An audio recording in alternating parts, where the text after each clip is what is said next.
अस्सलाम वालेकुम स्टूडेंट्स हम सेकेंड ईयर फिज़िक्स चैप्टर 12 से गाउस लॉ की एप्लीकेशन को डिस्कस कर रहे थे कि गाउस लॉ को हम कहाँ कहाँ पे यूज़ कर सकते हैं। तो स्टूडेंट्स इससे पहले हमने गाउस लॉ की फर्स्ट एप्लीकेशन को डिस्कस किया था, electric field intensity inside a hollow charge sphere. तो स्टूडेंट्स हमने देखा था कि जब हमने गाउस लॉ को अप्लाई करते हुए electric field intensity inside a hollow charge sphere उसकी जो वैल्यू कैलकुलेट की थी तो हमारे पास 0 आई थी।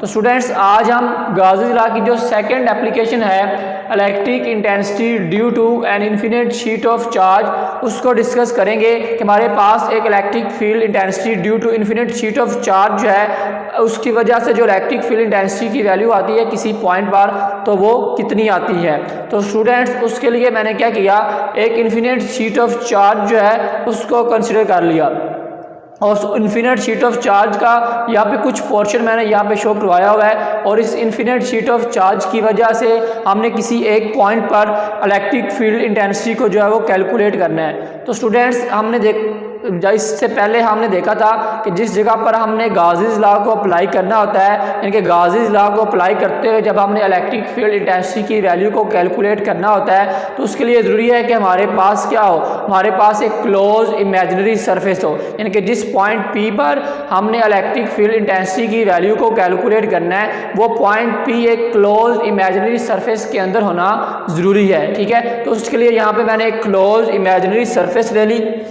ये मेरे पास एक क्लोज इमेजिनरी सरफेस आ जाएगी और यहाँ पे जो मैंने एक क्लोज इमेजिनरी सरफेस ली है वो मैंने एक सिलेंड्रिकल शेप ली है। ठीक है, एक सिलेंड्रिकल शेप ली है और जिस पॉइंट पर मैंने इलेक्ट्रिक फील्ड इंटेंसिटी की वैल्यू को कैलकुलेट करना है वो इस क्लोज सरफेस के अंदर होनी चाहिए। तो यहाँ पे मैंने दो पॉइंट्स ले लिए हैं P1 और P2।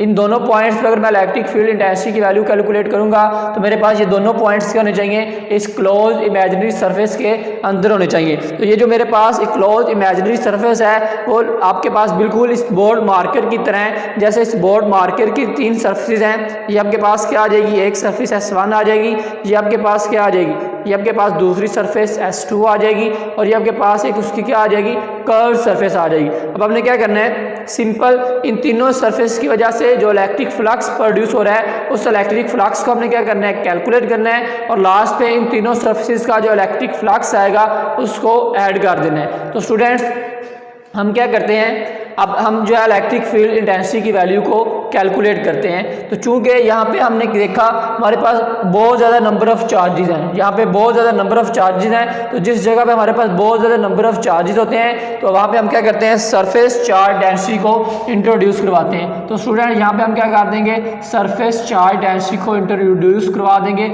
Sigma is equal to Q/A। Sigma आपके पास सरफेस चार्ज डेंसिटी को शो कर रहा है, क्यू आपके पास नंबर ऑफ चार्जेस हैं, ए आपके पास क्या है, सरफेस एरिया है। तो आपके पास सिग्मा जो सरफेस चार्ज डेंसिटी वो आ जाएगी चार्ज पर यूनिट एरिया, जितने यूनिट पर एरिया चार्जेस ज़्यादा होंगे सरफेस चार्ज डेंसिटी ज़्यादा होगी, जितने चार्ज पर यूनिट एरिया कम होगा उतने सरफेस चार्ज डेंसिटी क्या होगी, कम होगी। स्टूडेंट्स यहाँ से अगर हम क्यू की वैल्यू को एक साइड पे करें तो मेरे पास क्या आ जाएगा, क्यू इज इक्वल टू वो आ जाएगा सिग्मा A। स्टूडेंट्स इसको इक्वेशन 1 का नाम दे दें, इसको जो है वो इक्वेशन 2 का नाम दे दें। अब आप सिंपल क्या करें, अब हम गाउस लॉ को अप्लाई करते हैं। गाउस लॉ का फॉर्मूला हमारे पास क्या है, गाउस लॉ का फॉर्मूला हमारे पास है phi is equal to Q/ε0। इसको इक्वेशन 3 का नाम दे दें। अब हम क्या करें, इक्वेशन 2 की जो वैल्यू है उसको इक्वेशन 3 में पुट कर दें तो आपके पास क्या आ जाएगा, वो आ जाएगा phi E is equal to sigma A/ε0। इसको आप जो है इक्वेशन 4 का नाम दे दें। अब स्टूडेंट्स हमने क्या करना है, अब हमने बाय डेफिनेशन इलेक्ट्रिक फ्लक्स की वैल्यू को कैलकुलेट करना है। तो बाय डेफिनेशन इलेक्ट्रिक फ्लक्स की वैल्यू को कैलकुलेट करने के लिए हम क्या करेंगे, ये जो आपके पास एक क्लोज इमेजिनरी सरफेस है, गाउसियन सरफेस है, इसकी जो तीनों सरफेस का इलेक्ट्रिक फ्लक्स है उसको सेपरेटली कैलकुलेट करेंगे और उस सेपरेटली जब इलेक्ट्रिक फ्लक्स आ जाएगा तो उसको हम क्या कर लेंगे, ऐड कर लेंगे तो हमारे पास क्या आ जाएगा, बाय डेफिनेशन इलेक्ट्रिक फ्लक्स की वैल्यू आ जाएगी। तो उसको हम ऐसे भी राइट कर सकते हैं, phi E is equal to phi 1 plus φ2 plus φ3। Students जो φ1 है वो सरफेस S1 की वजह से प्रोड्यूस होने वाला इलेक्ट्रिक फ्लक्स है, जो φ2 है वो सरफेस S2 की वजह से प्रोड्यूस होने वाला इलेक्ट्रिक फ्लक्स है, और जो φ3 है वो सरफेस जो आपके पास S3 है इसकी वजह से प्रोड्यूस होने वाला इलेक्ट्रिक फ्लक्स है। तो φ1 आपके पास इनकी वैल्यू लिखें ज़रा, E A cos theta plus E A cos theta plus E A cos theta. अब स्टूडेंट्स ज़रा देखें जो S1 सरफेस है इसकी वजह से जो इलेक्ट्रिक फ्लक्स प्रोड्यूस हो रहा है वो देखें ज़रा। आपके पास S1 सरफेस में इलेक्ट्रिक फील्ड इंटेंसिटी E और आपके पास जो वेक्टर एरिया A है दोनों क्या एक दूसरे के पैरेलल है, मीन इन दोनों के दरमियान एंगल जो है वो क्या है 0 डिग्री है। तो जब हम cos थीटा 0 पुट करेंगे, जब हम थीटा cos आपके पास 0 क्या होता है, cos 0 आपके पास होता है 1, जब मैं cos 0 पुट करूंगा तो मेरे पास आंसर क्या आ जाएगा, इसका आंसर आ जाएगा EA। अब स्टूडेंट्स S2 देखें ज़रा, S2 में भी आपके पास इलेक्ट्रिक फील्ड और वेक्टर एरिया के दरमियान जो एंगल क्या है वो 0 डिग्री है, यानी कि इलेक्ट्रिक फील्ड और वेक्टर एरिया दोनों एक दूसरे के क्या है पैरेलल है। तो आपके पास जो सरफेस S2 का इलेक्ट्रिक फ्लक्स आएगा वो भी आपके पास क्या आ जाएगा, वो भी आपके पास जो है वो EA आ जाएगा।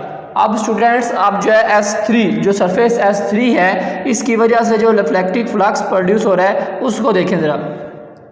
आपके पास जो सरफेस S3 है उसमें इलेक्ट्रिक फील्ड लाइंस की जो डायरेक्शन है वो ऐसे आपके पास, और जो आपके पास वेक्टर एरिया की डायरेक्शन है वो आपके पास क्या ऐसे ऐसे, ठीक है। यानी कि आपके पास इलेक्ट्रिक फील्ड और वेक्टर एरिया के दरमियान जो एंगल बन रहा है वो क्या बन रहा है 90 डिग्री बन रहा है। स्टूडेंट्स कर्व सरफेस आपके पास, कर्व सरफेस की जो वेक्टर होता है वेक्टर एरिया होता है वो ऑलवेज आउटवर्ड होता है, यानी कि वेक्टर एरिया की डायरेक्शन हमेशा क्या होगी बाहरी तरफ होगी। तो इलेक्ट्रिक फील्ड लाइन की डायरेक्शन आपके पास ये है, ये इलेक्ट्रिक फील्ड लाइन की डायरेक्शन है, वेक्टर एरिया की डायरेक्शन आपके पास ये है। तो इलेक्ट्रिक फील्ड और वेक्टर एरिया दोनों एक दूसरे के क्या हैं परपेंडिकुलर हैं। तो आपके पास जो cos 90 डिग्री आएगा वो क्या आएगा 0, तो ये आपके पास cos 90 से आपको क्या कर देगा 0, तो ये फैक्टर आपके पास लास्ट वाला क्या हो जाएगा 0 हो जाएगा। तो आपके पास जो सरफेस S3 है उसकी वजह से जो इलेक्ट्रिक फ्लक्स आएगा वो क्या आ जाएगा 0 आ जाएगा। अब आप क्या करें इन दोनों इक्वेशन वैल्यू को ऐड कर लें तो आपके पास ये आ जाएगा 2EA। अब स्टूडेंट्स हमने क्या करना है इस इक्वेशन को जो इक्वेशन 5 का नाम दे दें। अब सिंपल आप क्या करें, अब सिंपल आप जो इक्वेशन 4 और इक्वेशन 5 का आपस में कंपैरिजन कर दें, या इक्वेशन 4 की जो वैल्यू है उसको इक्वेशन 5 में पुट कर दें, तो आपके पास जो इलेक्ट्रिक फील्ड इंटेंसिटी की वैल्यू आ जाएगी 2EA is equal to sigma A/ε0।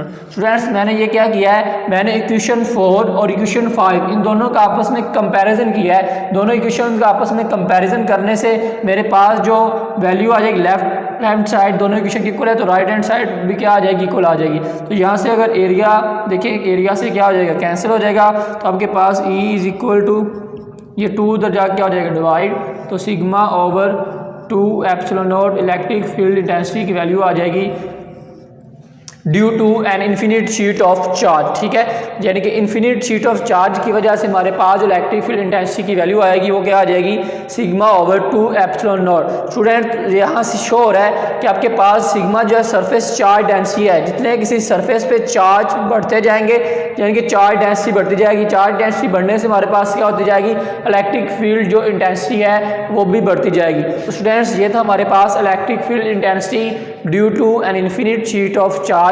तो उम्मीद है आप सब लोगों को समझ आ गई होगी। थैंक यू, अल्लाह हाफिज़।